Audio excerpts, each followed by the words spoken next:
Hey guys, welcome back to my channel. I am AttiDude back in another video, and in today's video we're gonna be learning properties in C#. If you haven't seen our last videos, make sure you check that out. Links will be in the description below. Without any further ado, let's get started. If you know different data types like string, int, float, double, then you need not to understand them again because properties mainly rely on those. And also, properties are almost like variables. There are just a few differences that make them different from each other. Let us see what properties are and how to define them. For example, if you want to make a variable like public, but you need some functions to be called whenever that variable is either get or either set. That means if someone gets the value of that variable, we need some function to be called. If someone sets the value of that variable, then also we want some function to be called. It's really simple to do, but first of all, we're gonna delete these. Okay, we have space, and we're also gonna delete this. Okay, first of all, to create a property, we are like, for example, we are like creating an integer, and properties are basically of two types. First of all, we need to understand them. One is order property and one is two variable property. Order property just contains one variable, and it's not actual variable, it's just one type of reference. It's just one reference to an object, no other reference. And then in that we say the compiler, we ask the compiler to automatically set the values of this and get also the values of that variable, like public int score. And we use Pascal case for properties, and basically these properties have two get and set blocks. We can write get and set. Yes, this is our auto property, and you see this icon that is used for properties. Wherever you see that, just understand that they are properties, nothing else. And if you do this, it will not do any kind of function like get. Like you want to call some function or some console.write line that, hey, you're setting this value, be careful. Or like you're printing this code whenever it is set. It will be not like that in auto property. But auto properties are very useful when you just want simple sort of a property. You don't want that to be complex, but there is a two variable property. Let's look at the two variable property. Expanded this, and you see that property of index must have at least one accessor. We're gonna set this to be integers because we're gonna have two ints, and we define a private int score. Okay, we have two ints for score, and this one is a property. We need to add in a get accessor because whenever we are getting something, we can write return score. Okay, this is really simple. And what this means is that we'll not be able to set the value of score. If we want to directly set the value of score, we can do that. But if we just want to get, then we can get like this. This is useful when we are like, we will only want the members of this program to do all of the stuff with the private variable, but only want the other classes or members of other classes structs. We want them to only get the value. We don't want them to set their value. In that case, these are used. Now, there are two conditions for this. And in set, you can even just leave it blank, or you can write score equals to value. And now value here is the parameter that the user will define when setting a value. Let's just take this out, get, and you see there's no error because get and set, these properties have three different types of blocks.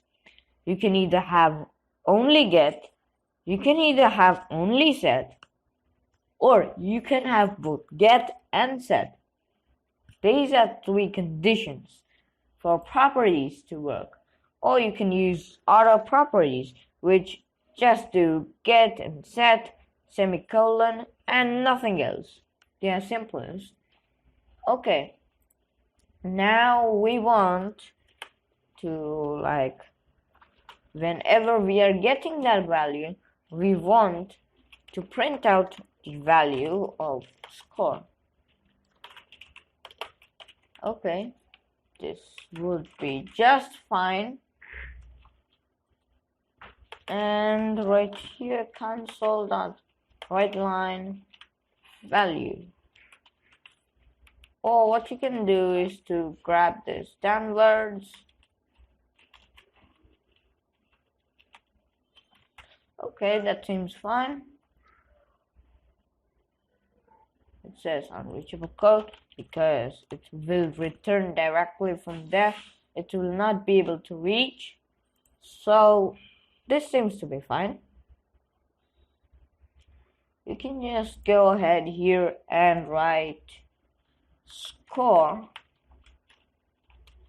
Not be able to access anything because this is a static function. We need to create instance of our program. Program equals to new program, the constructor, and then a semicolon. Okay, we now have this, and then we can access the program.score. And we see this because we're just inside of the program class, and inside of any function of the program class, we are accessing them. That's why it is available to us. We can just directly set the value of score like 10. I want the score to be 10, or maybe 100 if you want, or you can just go ahead and hit play, or just run the program. It says 100. We didn't even have any debug. Still, I don't want the output to be here, but it's pinned down. I can't do anything. It's okay. Okay, maybe from here. Yes. So we didn't even debug any line. We didn't even print any line in the main function. Still, it is printing because we're setting the value of score. Instead of value, we can write score. You can even check some things here. Like if you want the cursor to be checking every frame, has the player moved or not, you can do that easily by checking that if the player is moving, then set the score to be true there, and if it is not moving, then you can set this to be false. You can just add in a get accessor for that, like if the player moving, then return true, else return false. It will be super simple, but it's super simple to write this. And if you like, whenever the button's interactable is set false, you need some other things to work on that, like you need the button's color to be like a bit dull color, or if you have set the animation type to be sprite, then you want the sprite to be the disabled sprite. You can do that even. And there are many examples of these. Properties are very useful. Let's look at some other example. Like we'll check if any value is either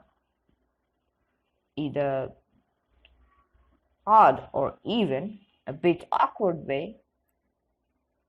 Removing these and even remove this, we can write number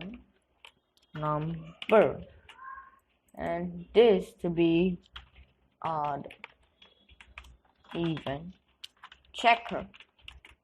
Okay, and here if we only want the get accessor if number modulus equals to 0,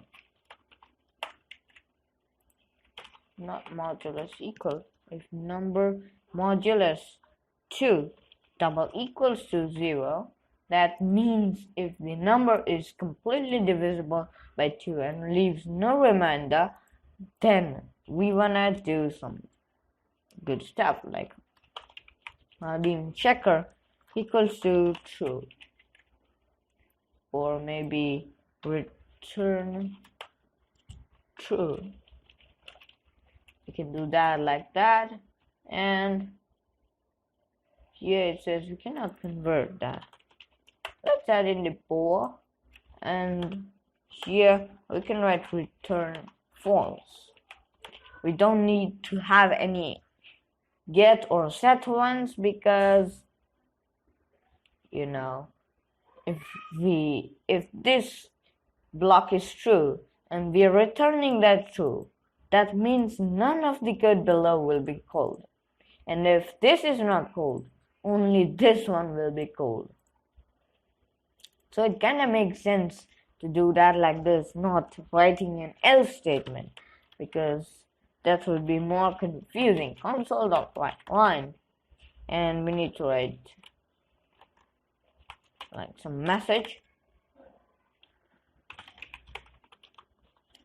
The number is even.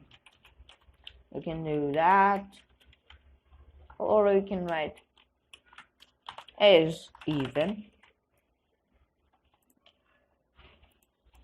and here we can write console.writeLine. The number is odd. Okay, we should now be able to access that program dot number equals to maybe 5. Okay, program dot is even. We need to get that, and we can make a bool is even equals to program dot is even. We're just setting the value because we need to get this value. it's not important that you do this. And there we go. The number is odd. We didn't even print out anything. You can just write 10, maybe. The number is even. So there it is, the odd even checker. But this is not the most efficient way to check whether a number is even or odd. You can use functions of type booleans to check these. And I would say just keep practicing these stuff, because this is the stuff that is just the base of every program. This I used as basis. If you don't understand these simple concepts, you will not be able to make programs, huge programs. And especially properties are very useful at the time when you have a lot of code work. Properties have one more advantage. If you like to create an instance of struct, let's see an example. We're gonna delete this whole thing.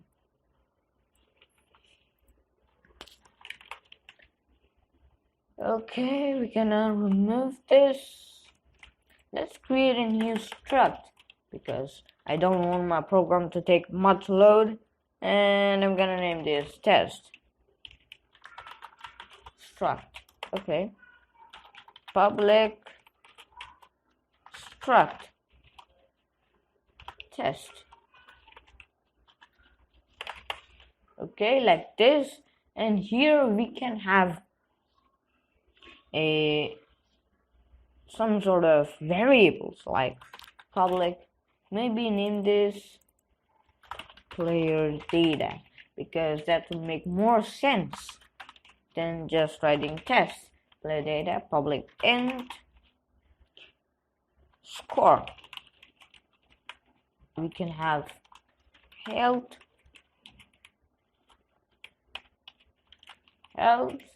and one more, bullets, if it is a shooting game. Or maybe you can write high score. High score. Okay, we're gonna create a property here. Public player data. Wait a minute.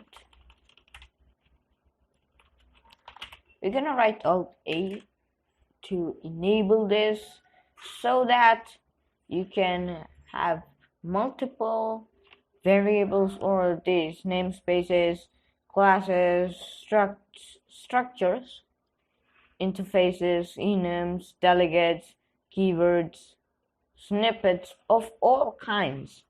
Not only this namespace, all namespaces, so that it's easier to write code, not having to direct again and again on the top right namespace.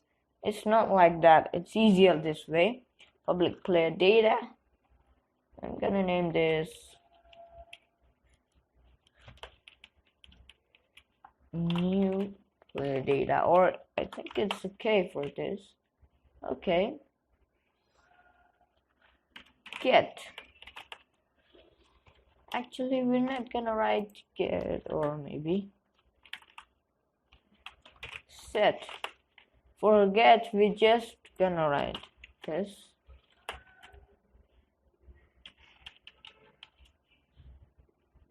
I don't know what this happens. I think this would work.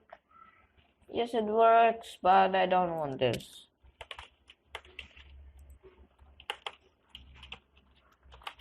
Player data.